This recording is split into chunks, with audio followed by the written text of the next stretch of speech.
नमस्कार दोस्तों, स्वागत है आपका अपने चैनल ज्योति ज्योत में। दोस्तों, कैसे हैं आप सभी? यह सब बताने के लिए आप कमेंट बॉक्स में जय माता दी अवश्य लिखिएगा। दोस्तों, आज जो है वो नवरात्रि का 8वां दिन है और 8वां दिन महागौरी को समर्पित है। दोस्तों, आज हम इसी वीडियो में यही जानेंगे कि नवरात्र का 8वां दिन महागौरी की पूजा विधि किस प्रकार से की जानी चाहिए, माता को प्रसन्न करने के लिए क्या मंत्र हमको बोलना चाहिए, और इसके साथ साथ माता का भोग और कथा भी हम जानेंगे। दोस्तों, नवरात्र जो है वो अपने अंतिम पड़ाव पर पहुंच चुका है। आज माँ दुर्गा के 8वें स्वरूप आदि शक्ति महागौरी की पूजा की जाती है। 8वें दिन की पूजा देवी के मूल भाव को दर्शाता है। देवी भागवत पुराण में बताया गया है कि देवी माँ के 9 रूप और 10 महाविद्याएं सभी आदि शक्ति के अंश और स्वरूप हैं, लेकिन भगवान शिव के साथ उनके अर्धांगिनी के रूप में महागौरी सदैव विराजमान रहती हैं।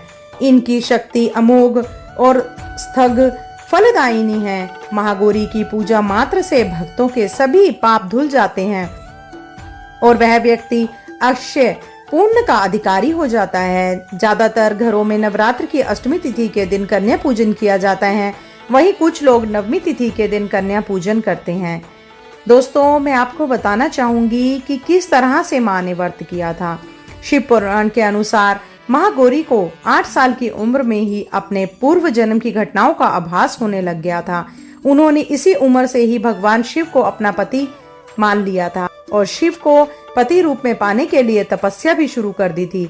इसीलिए अष्टमी तिथि को महागौरी के पूजन का विधान है। इस दिन दुर्गा सप्तशती के मध्यम चरित्र का पाठ करना विशेष फलदायी रहता है और जो लोग 9 दिन का व्रत नहीं रख सकते वे पहले और 8वें दिन का व्रत कर पूरे 9 दिन का फल प्राप्त करते हैं। चलिए दोस्तों, जान लेते हैं महागौरी के व्रत की कथा। देवी भागवत पुराण के अनुसार देवी पार्वती अपनी तपस्या के दौरान केवल कंद मूल फल और पत्तों का आहार करती थी। बाद में माता केवल वायु पीकर ही तप करना आरंभ कर दिया था। तपस्या से माता पार्वती को महान गौरव प्राप्त हुआ और इससे उनका नाम महागौरी पड़ा। माता की तपस्या से प्रसन्न होकर भगवान शिव ने उनको गंगा में स्नान करने के लिए कहा। जिस समय माता पार्वती गंगा में स्नान करने गई, तब देवी का एक स्वरूप श्याम वर्ण के साथ प्रकट हुई, जो कि कौशिकी कहलाई, और एक स्वरूप उज्जवल चंद्र के समान प्रकट हुआ, जो महागौरी कहलाई। माँ गौरी अपने हर भक्त का कल्याण करती हैं और उनको सभी समस्याओं से मुक्ति दिलाती हैं।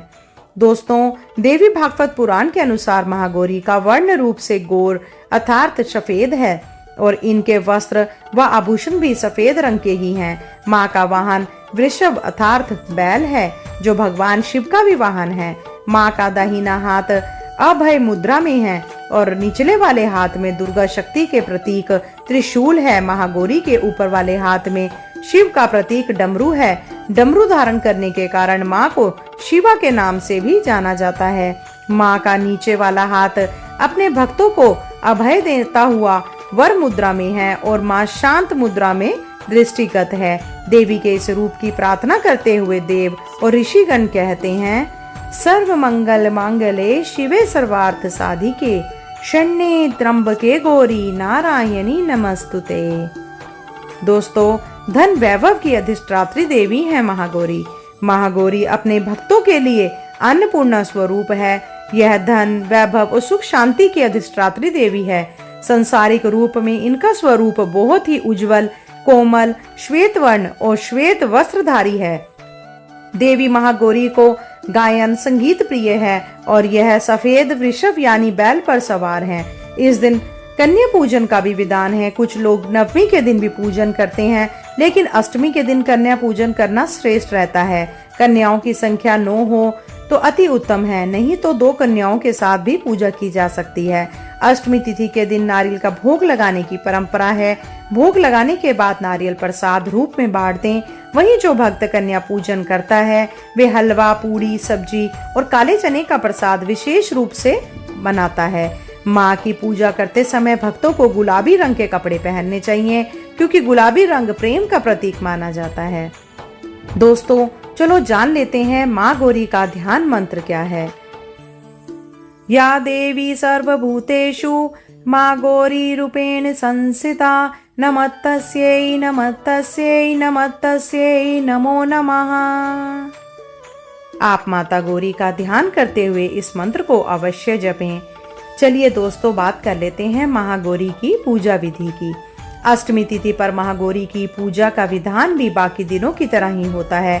जिस तरह सप्तमी तिथि को माता की पूजा की जाती है, उसी तरह अष्टमी तिथि को भी शास्त्रीय विधि विधान से पूजा की जाती है। इस दिन माता के कल्याणकारी मंत्र ओम देवी महागौरवै नमः का जप करना चाहिए और माँ को लाल चुनरी चढ़ानी चाहिए। सबसे पहले लकड़ी की चौकी पर लाल कपड़ा बिछाकर माँ गौरी की मूर्ति या तस्वीर स्थापित करने के बाद माँ गौरी यंत्र रखकर स्थापना करनी चाहिए। माँ की कांति भक्तों को सौंदर्य प्रदान करने वाली मानी जाती है। हाथ में सफेद फूल लेकर माँ का ध्यान करें और फूल अर्पित करें और विधिवत पूजन करें। महागौरी को रात की रानी के फूल बहुत पसंद हैं। तो दोस्तों, अगर आप इसकी कहीं से व्यवस्था कर सकें तो आप माँ गौरी को ये पुष्प अवश्य अर्पित करें। इससे माता रानी प्रसन्न होगी और अपना आशीर्वाद आपके घर परिवार पर बनाए रखेंगी। दोस्तों, माँ गौरी का प्रिय रंग सफेद है, इसीलिए माता रानी को आप प्रसन्न करने के लिए मोगरे का फूल चढ़ा सकते हैं। नवरात्रि के 8वें दिन महागौरी को प्रसन्न करने के लिए आप बैंगनी रंग के वस्त्र धारण करने चाहिए। माँ गौरी को भोग में नारियल से बनी चीजों का भोग लगाना बेहद शुभ माना जाता है। चलिए दोस्तों, बात कर लेते हैं महागौरी की पूजा शुभ मुहूर्त की। ब्रह्म मुहूर्त 10 अक्टूबर 2024 को सुबह 4:40 से 5:30 तक रहने वाला है और अभिजीत मुहूर्त 10 अक्टूबर 2024 को सुबह 11:45 से लेकर दोपहर 12:31 तक रहने वाला है। चलिए दोस्तों, आज के लिए इतना ही। अगर मेरे द्वारा बताई गई यह जानकारी आपके लिए उपयोगी हो तो कृपया करके आप वीडियो को शेयर करें, लाइक करें और इसके साथ साथ अगर आप मेरी वीडियो फर्स्ट टाइम देख रहे हैं तो कृपया करके चैनल को सब्सक्राइब अवश्य करें। चलिए दोस्तों, जल्द मिलते हैं नई वीडियो नई जानकारी के साथ। जब तक के लिए धन्यवाद। जय माता दी।